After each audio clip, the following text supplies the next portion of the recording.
அனைவருக்கும் வணக்கம். இது நம்ம ஆதிவராகி யூடியூப் சேனல். இன்னைக்கு ஏப்ரல் மாசம் 25ஆம் தேதி வெள்ளிக்கிழமை. அது மட்டும் இல்லாம இன்னைக்கு நமக்கு பிரதோஷமும் இருக்கு. அடுத்ததா இந்த நாள்ல இன்னும் ஒரு அற்புதமான சேர்க்கையும் நமக்கு அமைஞ்சிருக்கு. இப்படிப்பட்ட சிறப்பு வாய்ந்த நாள்ல இன்னைக்கு நைட்டு சுக்கிரஹோரையில, அதாவது நைட்டு 8 மணில இருந்து 9 மணிக்குள்ள ஒரே ஒரு ஏலக்காய இப்ப நான் சொல்ற இடத்துல நீங்க மறைச்சு வச்சாலே போதும். ஒரு சில மணி நேரத்திலேயே நிச்சயமா பலன் கிடைக்கும். நல்ல ஒரு பணவசியம் உடனடியா ஏற்படும். வாங்க, இது என்ன பரிகாரம், யாரெல்லாம் செய்யலாம், எந்த நேரத்துல செய்யணும்னு இப்ப நாம தெரிஞ்சுக்கலாம். இதுவரைக்கும் நம்ம சேனலை சப்ஸ்கிரைப் பண்ணாம பாத்துட்டு இருக்கீங்கன்னா மறக்காம சப்ஸ்கிரைப் பண்ணிக்கோங்க. பக்கத்துல இருக்கக்கூடிய பெல் ஐகானையும் பிரஸ் பண்ணிக்கிட்டீங்கன்னா அடுத்தடுத்து நான் போடக்கூடிய சிறப்பான பதிவுகளை நீங்க மிஸ் பண்ணாம தெரிஞ்சுக்க முடியும். இன்னைக்கு நமக்கு வெள்ளிக்கிழமை. இது சுக்கிர பகவானோட வழிபாட்டுக்கு உகந்த நாள். சுக்கிர பகவானோட அதிதேவதை தான் மகாலட்சுமி தாயார். அந்த வகையில ஒவ்வொரு வாரமும் வரக்கூடிய வெள்ளிக்கிழமை நாள் ரொம்ப ரொம்ப விசேஷமான ஒரு நாளா நமக்கு அமைஞ்சிருக்கு. அடுத்ததா இன்னைக்கு நமக்கு பிரதோஷம் இருக்கு. இது சிவபெருமானோட வழிபாட்டுக்கு உகந்த நாள். வெள்ளிக்கிழமையோட சேர்ந்து வரக்கூடிய பிரதோஷத்தை நாம சுக்கிரவார பிரதோஷம்னு சொல்லுவோம். இன்னைக்கு பிரதோஷ நேரத்துல, அதாவது சாயங்காலம் 4:30 மணி இருந்து 6 மணிக்குள்ள 5 மிளக மட்டும் வச்சு செய்ய வேண்டிய ஒரு அதிசக்தி வாய்ந்த பரிகாரத்தை பத்தி ஏற்கனவே ஒரு வீடியோ நான் உங்களுக்கு கொடுத்திருக்கேன். இந்த மிளகு பரிகாரத்தை இந்த பிரதோஷ நேரத்துல நீங்க செய்யும் போது உங்களுக்கு இருக்கக்கூடிய கோடி ரூபாய் கடன் பிரச்சனையும் படிப்படியா குறைய ஆரம்பிக்கும். நல்ல ஒரு பணவரவும் நிச்சயமா ஏற்படும். அடுத்ததா இந்த நாள்ல இன்னும் ஒரு அற்புதமான சேர்க்கை நமக்கு அமைஞ்சிருக்கு. அது என்னன்னு பாத்தீங்கன்னா, இன்னைக்கு தேதி 25, வருஷமும் 25வது வருஷம்.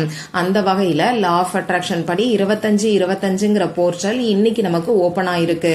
இந்த 25ங்கிற நம்பரோட கூட்டுத்தொகை 7. அந்த வகையில 7 ஏஞ்சல் நம்பரோட சேர்க்கையும் இன்னைக்கு நமக்கு இருக்கு. இப்படிப்பட்ட அபூர்வமான நாள்ல இன்னைக்கு நைட்டு சரியா 7 மணி 7 நிமிடங்களுக்கு 7 அரிசியை வச்சு செய்ய வேண்டிய ஒரு அற்புதமான பரிகாரத்தை பத்தி இன்னொரு வீடியோல நான் உங்களுக்கு சொல்லியிருக்கேன். இந்த பரிகாரத்தை நான் சொல்லியிருக்கக்கூடிய 7 மணி 7 நிமிடங்களுக்கு நீங்க செய்யும் போது உங்க வருமானம் 7 மடங்கா அதிகரிக்கும்னே சொல்லலாம். அந்த அளவுக்கு சக்தி வாய்ந்த பரிகாரம் தான் அது. இந்த 2 வீடியோவோட லிங்கையும் இந்த வீடியோவோட எண்ட் ஸ்கிரீன்லயும் மேல ஐகார்ட்லயும் நான் உங்களுக்காக கொடுக்கறேன். விருப்பம் இருக்கிறவங்க மட்டும் செக் பண்ணி பாருங்க. இப்போ இந்த பதிவுல நம்ம எதை பத்தி பார்க்க போறோம்னு பாத்தீங்கன்னா, சுக்கிரவசியம் ஏற்படுறதுக்கு ஒரு சில மணி நேரத்துல நமக்கு பலன் கிடைக்கிறதுக்கு ஒரே ஒரு ஏலக்காய இந்த இடத்துல மறைச்சு வச்சாலே போதும்னு சொல்லி ஒரு ரகசிய பரிகாரத்தை தான் நான் உங்களுக்கு சொல்ல போறேன். ஒரு சில பரிகாரங்கள் நாம ரகசியமா செய்யும் போதுதான் அதற்கான முழு பலனும் நமக்கு கிடைக்கும். அந்த வகையில இந்த பரிகாரமும் நீங்க ரகசியமா செய்யணும். உங்க ஃபேமிலியில இருக்கக்கூடிய, அதாவது உங்க வீட்டுல இருக்கிறவங்களுக்கு இந்த பரிகாரம் நீங்க செய்யறீங்க அப்படின்னு சொல்லி தெரியலாம். அதே மாதிரி நீங்க மறைச்சு வச்சிருக்கக்கூடிய அந்த பொருளும் தெரியலாம். இதுல எந்த ஒரு தவறும் கிடையாது. ஆனா உங்க வீட்டை தாண்டி உங்க வீட்டுக்கு பக்கத்துல இருக்கக்கூடிய உங்க நெய்பர்ஸ்க்கோ, உங்க ஃப்ரெண்ட்ஸுக்கோ, உங்க ரிலேட்டிவ்ஸ்க்கோ இப்படி ஒரு பரிகாரத்தை நீங்க செய்யறீங்கன்னு சொல்லி சொல்லாதீங்க. அதே மாதிரி நீங்க மறைச்சு வச்சிருக்கக்கூடிய பொருளும் அவங்களுக்கு தெரியாத மாதிரி பாத்துக்கோங்க. மத்தபடி இந்த வீடியோவை நீங்க ஷேர் பண்ணலாம். இப்படி ஒரு பரிகாரம் இருக்குங்கிறத 4 பேருக்கு சொல்லவும் செய்யலாம். இது உங்களுக்கு புண்ணியத்தை தான் கொடுக்கும். ஆனா நீங்க செய்யறத மட்டும் ரகசியமா வச்சுக்கோங்க. இந்த வீடியோல பூஜை இல்லாத, வழிபாடு இல்லாத பரிகாரத்தை தான் நான் உங்களுக்கு சொல்ல போறேன். ஆண்கள் பெண்கள் யார் வேணாலும் செய்யலாம். பிறப்பு தீட்டு இறப்பு தீட்டு இருக்கிறவங்களும் தாராளமா செய்யலாம். பெண்களுக்கு பீரியட்ஸ் டைமா இருந்தாலும் செய்யலாம். இந்த நாள்ல நீங்க அசைவம் சாப்பிட்டு இருந்தாலும் இந்த பரிகாரத்தை செய்யலாம். இந்த பரிகாரத்தை பொறுத்தளவுக்கு நீங்க உங்க வீட்டுல இருந்து மட்டும்தான் செய்யணும்.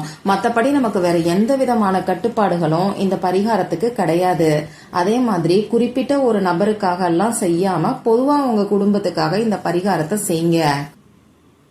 சரி, இந்த பரிகாரத்துக்கு நமக்கு தேவையான பொருள் என்னன்னு பாத்தீங்கன்னா, ஒரே ஒரு ஏலக்காய் நமக்கு தேவைப்படும். விரிசல் விடாத நல்ல பச்சை நிறத்துல இருக்கக்கூடிய ஏலக்காயா பார்த்து எடுத்துக்கோங்க. இந்த ஏலக்காயோட வாசத்துக்கு பெருமாளும் மகாலட்சுமி தாயாரும் நம்ம வீட்டுல நிரந்தர வாசம் செய்வாங்க. நல்ல ஒரு பணவசிய சக்தியும் இந்த ஏலக்காய்க்கு இருக்கு. அபரிமிதமான பணத்தை நமக்கு ஈர்த்து கொடுக்கும். அந்த வகையில இந்த பரிகாரத்துக்கு ஒரே ஒரு ஏலக்காய் மட்டும் இருந்தாலே போதுமானது. புதுசா கடைக்கு போய் வாங்கணுங்கிற அவசியம் கிடையாது. சாதாரணமா இப்போ உங்க வீட்டுல இருக்கக்கூடிய ஏலக்காயையே இந்த பரிகாரத்துக்கு நீங்க பயன்படுத்திக்கலாம். அடுத்ததா எழுதுறதுக்கு பேனா, sketch pen, marker, glitter pen, ball point pen, இதுல ஏதாவது ஒண்ணு நமக்கு தேவைப்படும். ரெட் கலர்ல இங்கு வரக்கூடிய பேனா, அப்படி இல்லைன்னா கிரீன் கலர்ல இங்கு வரக்கூடிய பேனாவை இந்த பரிகாரத்துக்கு பயன்படுத்திக்கோங்க. இவ்வளவுதான் நமக்கு தேவையான பொருட்கள். சரி, இந்த பரிகாரத்தை இன்னைக்கு எந்த நேரத்துல செய்யணும்னு பாத்தீங்கன்னா, இன்னைக்கு நைட்டு 8 மணில இருந்து 9 மணிக்குள்ள இருக்கக்கூடிய சுக்கிரஹோரை நேரத்துல நீங்க செய்யுங்க. இப்ப நான் சொன்ன குறிப்பிட்ட நேரத்துல உங்க முகம் கை காலை கழுவிட்டு வந்து அமைதியான ஒரு இடத்துல உட்கார்ந்துக்கோங்க. உங்க மூச்சை நல்லா ஆழமா உள்ள இழுத்து வெளியில விடுங்க. இந்த மாதிரி 3 முறை செய்யும் போது உங்க மனசு கொஞ்சம் ரிலாக்ஸ்டா இருக்கும். இதுக்கப்புறமா நீங்க எடுத்து வச்சிருக்கக்கூடிய ஏலக்காயில இப்ப நான் ஸ்கிரீன்ல கொடுத்திருக்கக்கூடிய சிம்பலை வரைஞ்சுக்கோங்க. இந்த சிம்பலை பத்தி 2-3 பதிவுகள்ல நான் உங்களுக்கு சொல்லியிருக்கேன். இந்த சிம்பல் சுக்கிர பகவானோட எனர்ஜிய நமக்கு அட்ராக்ட் பண்ணி கொடுக்கும். சுக்கிரஹோரை நேரத்துல, அதுவும் வெள்ளிக்கிழமை நாள்ல இந்த சிம்பலை நாம பயன்படுத்தும் போது நிச்சயமா உடனடியா நமக்கு பலன் கிடைக்கும். இப்போ இந்த சிம்பலை அந்த ஏலக்காயில வரைஞ்சதுக்கு அப்புறமா அந்த ஏலக்காய உங்க இடது கையில வச்சுக்கிட்டு வலது கையால மூடிக்கோங்க. உங்களுக்கு தெரிஞ்ச அஃபர்மேஷன், அதாவது பணத்தை அட்ராக்ட் பண்ணி கொடுக்கக்கூடிய அஃபர்மேஷனை நீங்க சொல்லலாம். தமிழ்லையும் சொல்லலாம், இங்கிலீஷ்லயும் சொல்லலாம். உதாரணத்துக்கு சொல்லணும்னா, தமிழ்ல சொல்லணும்னு நினைக்கிறவங்க 4 திசைகளில் இருந்தும் 24 மணி நேரமும் நான் பணத்தை ஈர்த்து கொண்டே இருக்கிறேங்கிற அஃபர்மேஷனை நீங்க சொல்லலாம். இங்கிலீஷ்ல சொல்லணும்னு நினைக்கிறவங்க ஐ ஆம் ஏ பவர்ஃபுல் மணி மேக்னெட்ங்கிற அஃபர்மேஷன் கூட சொல்லலாம். அப்படி இல்லைன்னா இன்னைக்கு காலையில 3 கிரகங்கள் ஒன்னா சேர்ந்து ஸ்மைலி வடிவத்துல நமக்கு காட்சி கொடுத்தது. அந்த டைம்ல நல்ல ஒரு பணவசியம் ஏற்படுறதுக்கு சொல்ல வேண்டிய ஸ்விட்ச் வேர்டு, தமிழ்ல இருக்கக்கூடிய ஸ்விட்ச் வேர்டை பத்தி அந்த வீடியோல நான் உங்களுக்கு சொல்லியிருக்கேன். அந்த ஸ்விட்ச் வேர்டை கூட இந்த டைம்ல நீங்க சொல்லலாம். அந்த ஸ்விட்ச் வேர்டு என்னன்னு இப்ப நானும் உங்களுக்கு சொல்லி காமிக்கிறேன்.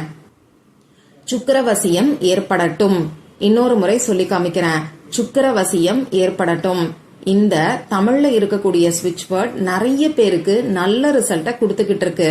அதனால இந்த ஸ்விட்ச் வேர்டை கூட நீங்க சொல்லலாம். ஒன்னு, இப்ப நான் சொன்ன மாதிரி ஏதாவது ஒரு அஃபர்மேஷன் சொல்லுங்க. அப்படி இல்லைன்னா இப்ப நான் தமிழ்ல கொடுத்திருக்கக்கூடிய இந்த ஸ்விட்ச் வேர்டை சொல்லுங்க. குறைஞ்சது ஒரு 5 நிமிஷத்துல இருந்து 10 நிமிஷம் வரைக்கும் ஏலக்காய, அதாவது நாம சுக்கிர பகவானுடைய சிம்பல் வரைஞ்சு வச்சிருக்கக்கூடிய ஏலக்காய இடது கையில வச்சுக்கிட்டு வலது கையால மூடிக்கிட்டு இந்த அஃபர்மேஷனையோ ஸ்விட்ச் வேர்டையோ ஒரு 10 நிமிஷம் வரைக்கும் நீங்க சொல்லுங்க. இப்படி சொல்லி முடிச்சதுக்கு அப்புறமா இந்த ஏலக்காயை எடுத்து கொண்டு போய் நீங்க சமைக்கிறதுக்கு சக்கரை டப்பா வச்சிருக்கீங்க இல்லையா, அந்த சர்க்கரையில மறைச்சு வச்சிருங்க. வெள்ளை சர்க்கரை இருக்கக்கூடிய டப்பால தான் நீங்க மறைச்சு வைக்கணும். ஏன்னா இந்த வெள்ளை சர்க்கரை சுக்கிர பகவானுக்கு உகந்தது. நீங்க இந்த டப்பால இருந்து எப்பயும் போல சமையலுக்கு, காஃபி போடுறதுக்கு, டீ போடுறதுக்கு சர்க்கரைய பயன்படுத்திக்கலாம். இந்த ஏலக்காய் அந்த டப்பாலேயே இருக்கட்டும். சர்க்கரை மட்டும் டப்பால காலியாகாம பாத்துக்கோங்க. உடனுக்குடனேயே சர்க்கரைய டப்பால நிரப்பி வச்சிருங்க. இந்த ஏலக்காய் 1 மாசம் வரைக்கும் அப்படியே இருக்கட்டும். 1 மாசம் கழிச்சு இந்த ஏலக்காய் உங்க கண்ணுல எப்ப படுதோ அப்ப இந்த ஏலக்காயை எடுத்து நீங்க கால்படாத இடத்துல தூக்கி போட்டுருங்க. இவ்வளவுதான் இந்த பரிகாரம். மற்றும் ஒரு பயனுள்ள பதிவுல நாம சந்திக்கலாம். நன்றி.